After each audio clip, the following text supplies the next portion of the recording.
Hi there. I was raised by a mother who was a feminist and is a questioning Christian at the moment. And she finds that there's some contradictions somewhere in the Bible that states that male have to be dominant over women and women have to be submissive. So just from a Christian perspective, does God favor a gender specifically? And you know why? What I think, your mother has a fair question there. I don't think it's just in a vacuum or in any sense of just trying to be cavalier about it. Not just that.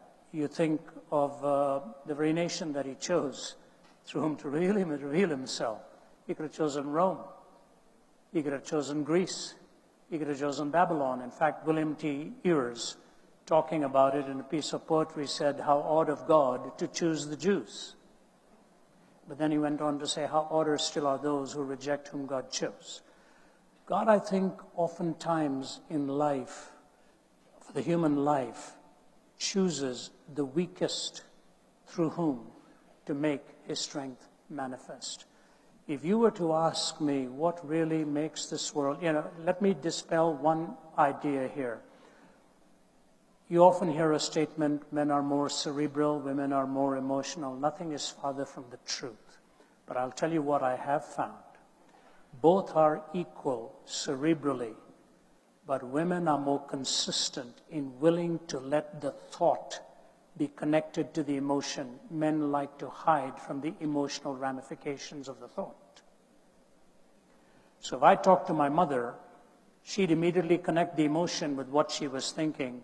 With my father, you could draw circles around it because he'd run from the feeling. I've talked to husband and wife.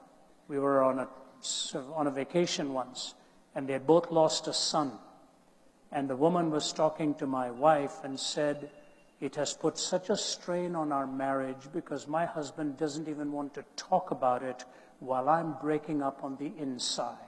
They both had the same thoughts. One was running from it. The other was willing to find the greatest bridge in life between the head and the heart. So even in theory, the whole idea is wrong. Secondly, some of the finest thinking in the world has been done by womankind. You see it. So this myth has to be dispensed with. It's purely an archaic thing. But to your question, is the Bible dishonorable like this in gender? We've just had Joe Vitale, who is on our team from Oxford. She has just defended her doctoral dissertation at Oxford on this very issue and this very subject, demonstrating how strongly the Bible speaks of the equality of the genders and what it is God has in mind and the complementariness of the two. So here's my question to you. If God were a discriminator against gender, the greatest truth on which the gospel hangs is the resurrection. If Christ be not raised from the dead, our faith is in vain. Why in heaven's name did he reveal himself to the women to go and tell the message?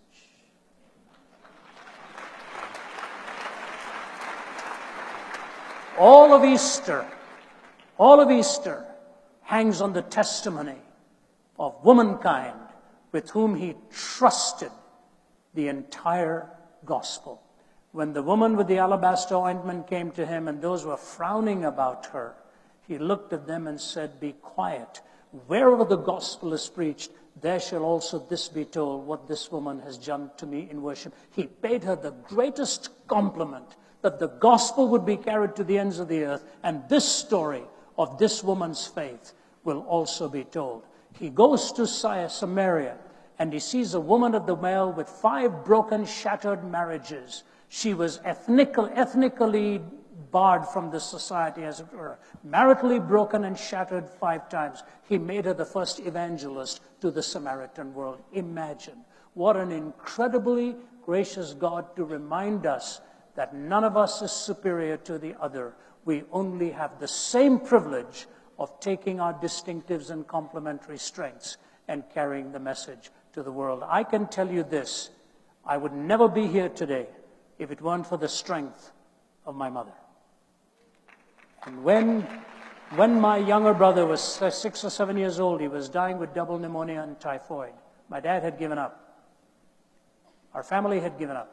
We were living in Delhi, and the doctor came and told us, my younger brother Ramesh, who's today the chairman of the Department of Pain Management at McMaster University in Canada. He was 6 or 7, dying. I remember seeing him as a bag of bones for the last time. I'm 6 years older than him. And I walked away from there bidding him goodbye. He was unconscious. My mother refused to leave. She refused to leave. She sat by his bedside, and we were all worn to the bone, including my dad. And so 4 of us kids packed up, taken back home, and all of us lying in bed saying, we've just lost our youngest. My mother sat by his bedside. Whatever she was doing, I don't know, and in sheer exhaustion, for days she hadn't slept, and just by his bedside crying out to God to rescue her son. Somewhere in the early hours of the morning, he began to move and he was very much alive, but just quite worn out and broken. And that need of life was coming back to him.